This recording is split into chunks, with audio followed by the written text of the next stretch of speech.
100 surnames were randomly picked up from a local telephone directory, and a frequency distribution of the number of letters in the English alphabet in the surnames was found as follows. Okay पहले ये question समझ लो क्या है कि हमने randomly 100 surname निकाले, ठीक है, टेलीफोन डायरेक्टरी से।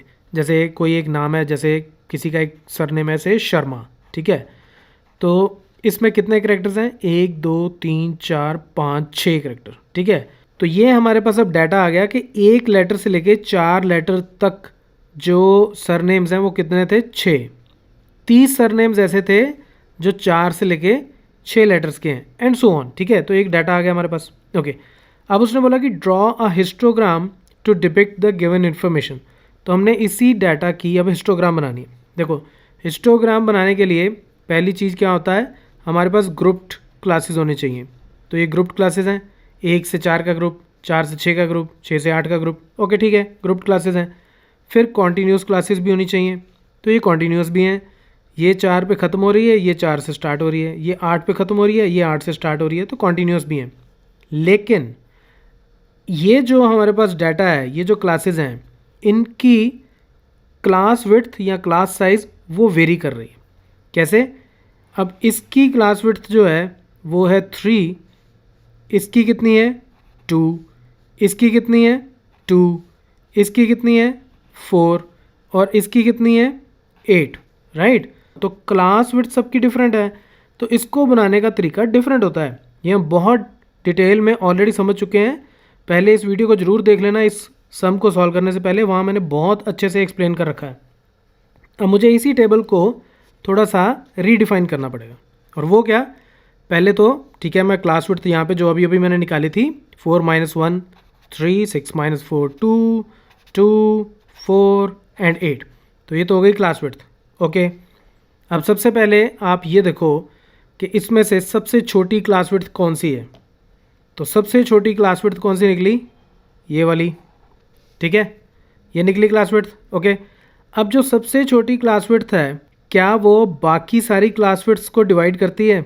एग्जैक्टली नहीं करती। तो मैंने आपको समझाया था कि जब ऐसा हो कि ये क्लास विड्थ बाकी सारी क्लास विड्थ को डिवाइड ना करे, तो हम इन सब का ग्रेटेस्ट कॉमन डिवाइज़र लेते हैं, यानी कि जीसीडी लेते हैं, और इन सब की जीसीडी जब हम निकालोगे तो वो क्या आएगी? 1, ठीक है, वो क्या आएगी? 1। अब हम जब ग्राफ बनाएंगे तो उसके वाई एक्सिस में ये जो फ्रीक्वेंसी है, इसको ना यूज़ करके हर किसी की बार की क्या क्या हाइट होगी उसको रीडिफाइन करेंगे। और रीडिफाइन कैसे करेंगे?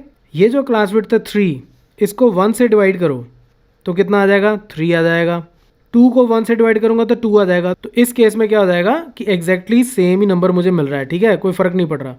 अब इसकी फ्रीक्वेंसी को, ये जो नंबर अभी अभी आपने फाइंड आउट किया है, इससे डिवाइड करते जाओ, तो यानी कि ये हो गया 2, 6 डिवाइडेड बाई 3 2, 30 डिवाइडेड बाई 2 यहाँ हो गया 15, ये 22, इसको 16 को 4 से डिवाइड करोगे तो 4 आएगा, और 4 को 8 से डिवाइड करोगे तो कितना आ जाएगा? 0.5। अब हो सकता है कि आप कंफ्यूज हो रहे हो कि आपके बुक में उसने एक डिफरेंट मेथड दिया हुआ है कि आप फ्रीक्वेंसी को इसकी क्लास विड्थ से डिवाइड करो और सबसे छोटी क्लास विड्थ से मल्टीप्लाई करो, तो ये कितना हो जाएगा? 4। तो यहाँ 2 की जगह 4 आना चाहिए। अब देखो, मैं इस वाले मेथड को प्रेफर करता हूँ, वो इसलिए क्योंकि इसके साथ मेरा जो डाटा है ग्राफ के ऊपर, वो एग्जैक्टली वैसा ही रिफ्लेक्ट करता है जैसा यहाँ पे हमारे पास टेबल के अंदर होता है, राइट।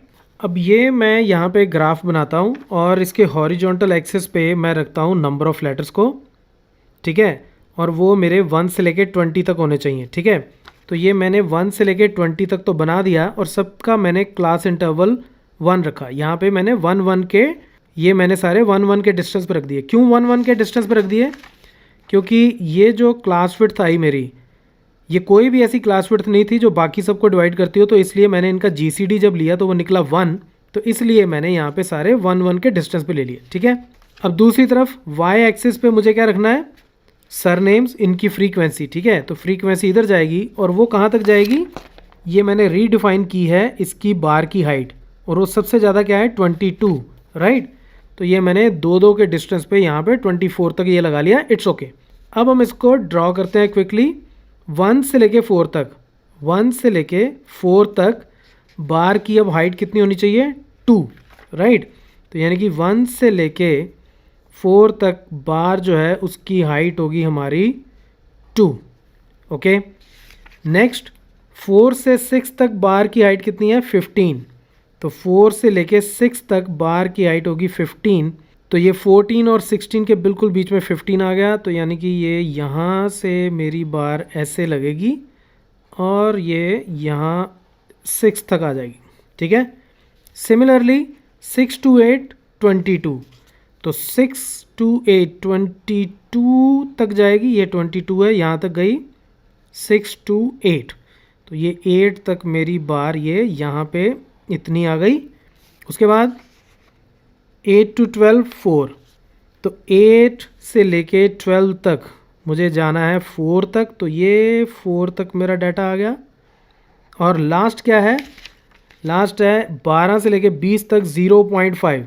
0.5 मतलब ये मेरा 2 था तो ये 1 हो गया, तो इसका भी हाफ यहाँ पे, तो 0.5 यानी कि ये मेरा कुछ यहाँ से स्टार्ट होगा और ये यहाँ तक डाटा मेरा इतना बनेगा। सॉरी, ये एंड तक जाएगा 20 तक, क्योंकि ये 20 तक है, ठीक है, तो पूरा ही आएगा ये। तो ये मेरी हिस्टोग्राम बन जाएगी। अब हमें दूसरे पार्ट में उसने क्या पूछा है? Right the class interval in which the maximum number of surnames lie. तो सीधा सीधा सा है, इसमें से देखो ये है जिसमें maximum number of surnames lie करते हैं, 44 वाली, यानी कि 6 to 8 इज़ द आंसर। तो इसका आंसर क्या हो गया? 6 to 8। अगर आप चाहो तो यहाँ से भी देख सकते हो। तो ये जो है इसका एरिया सबसे ज़्यादा है, इस वाली का एरिया सबसे ज़्यादा है, ठीक है। तो 6 to 8, तो इसमें सबसे ज़्यादा सरनेम्स लाई करते हैं। So that's it from this tutorial. Keep watching मैथमाफिया।